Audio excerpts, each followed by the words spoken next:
Stanzas suggested in a steamboat off St. Bees Heads on the coast of Cumberland. William Wordsworth. If life were slumber on a bed of down, toil unimposed, vicissitude unknown, sad were our lot. No hunter of the high exults like him whose javelin from the lair has roused the lion.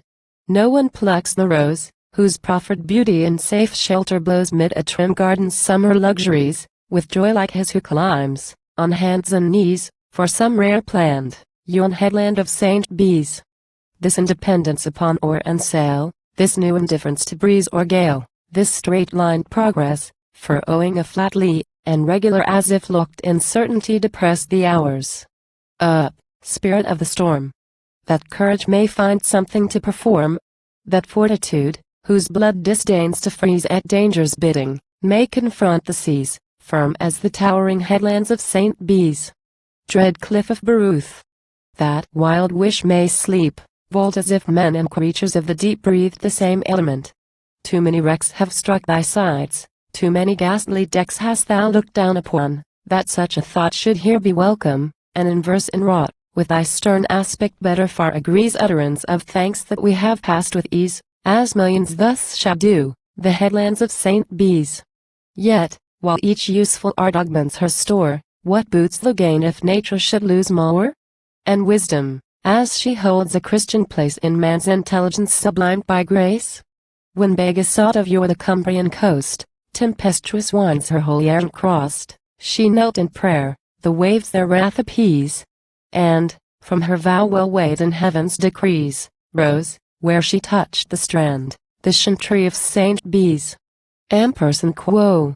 Cruel of heart were they, bloody of hand, amperson quo! Who in these wilds then struggled for command? The strong were merciless, without hope the weak, till this bright stranger came, fair as daybreak, and as a crescent true that darts its length of beamy luster from the tower of strength, guiding the mariner through troubled seas, and cheering off his peaceful reveries, like the fixed light that crowns yon headland of St. Bees. To aid the vigorous, miracles believed wrought in men's minds, like miracles achieved.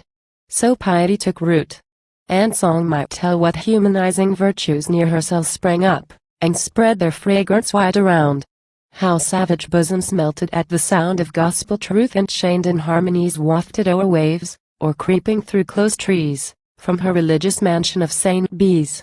When her sweet voice, that instrument of love, was glorified, and took its place, above the silent stars, among the angelic choir, her chantry blazed with sacrilegious fire, and perished utterly. But her good deeds had sown the spot, that witnessed them, with seeds which lay in earth expectant, till a breeze with quickening impulse answered their mute pleas, and lo! a statelier pile, the Abbey of St. Bees. There are the naked clothed, the hungry fed, and charity extendeth to the dead her intercessions made for the soul's rest of tardy penitents, or for the best among the good when love might else have slept, sickened, or died in pious memory kept. Thanks to the austere and simple devotees, who, to that service bound by venile fees, keep watch before the altars of St. Bees. Are not, in sooth, their requiems sacred ties woven out of passion's sharpest agonies, subdued, composed, and formalized by art, to fix a wiser sorrow in the heart? The prayer for them whose hour is passed away says to the living, profit while ye may. A little part, and at the worst, he sees who thinks that priestly cunning holds the keys that best unlock the secrets of St. Bees. Conscience, the timid being's inmost light, hope of the dawn and solace of the night, cheers these recluses with a steady ray in many an hour when judgment goes astray. Ah! Scorn not hastily the rule who try earth to despise, and flesh to mortify. Consume with zeal, in winged ecstasies of prayer and praise forget their rosaries, nor hear the loudest surges of St. Bees. Yet not so prompt to succor and protect the forlorn traveler, or sail erect on the bare coast. Nor do they grudge the boon which staff and cockle hat and sandal shoon claim for the pilgrim, and, though chidings sharp may sometimes greet the strolling minstrel's harp, it is not then when, swept with sportive ease, it charms the feast-day throng of all degrees, brightening the archway of revered St. Bees.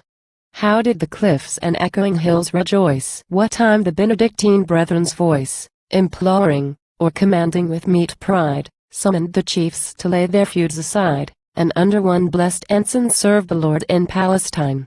Advance, indignant sword, flaming till thou from Panem hands release the tomb, dread center of all sanctities nurse in the quiet abbey of St. Bees. But look we now to them whose minds from far follow the fortunes which they may not share. While in Judea fancy loves to roam, she helps to make a holy land at home. The star of Bethlehem from its sphere invites to sound the crystal depth of maiden rites. And wedded life, through scriptural mysteries, heavenward ascends with all her charities, taught by the hooded celibates of St. Bees. Nor be it e'er forgotten how, by skill of cloistered architects, free their souls to fill with love of God, throughout the land were raised churches, on whose symbolic beauty gazed peasant and mail-clad chief with pious awe. As at this day men seeing what they saw, or the bare wreck of faith's solemnities, aspire to more than earthly destinies. Witness yon pile that greets us from St. Bees.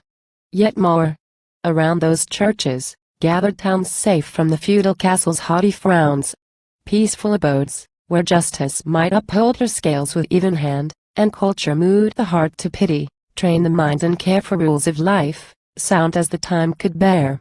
Nor dost thou fail, through abject love of ease, or hindrance raised by sordid purposes, to bear thy part in this good work, St. Bees. Who with the plowshare clove the barren moors, and to green meadows changed the swampy shores, thinned the rank woods, and for the cheerful grange made room, where wolf and boar were used to range? Who taught, and showed by deeds, that gentler chains should bind the vassal to his lord's domains? The thoughtful monks, intent their God to please, for Christ's dear sake, by human sympathies poured from the bosom of thy church, St. Bees. But all availed not. By a mandate given through laws while the brotherhood was driven forth from their cells, their ancient house laid low in Reformation's sweeping overthrow.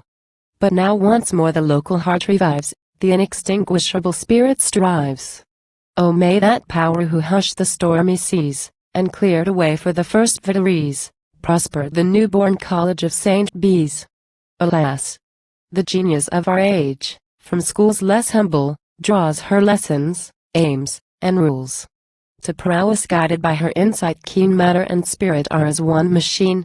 Boastful idolatress of formal skill, she in her own would merge the eternal will. Better, if reason's triumphs match with these, her flight before the bold credulities that furthered the first teaching of St. Bees.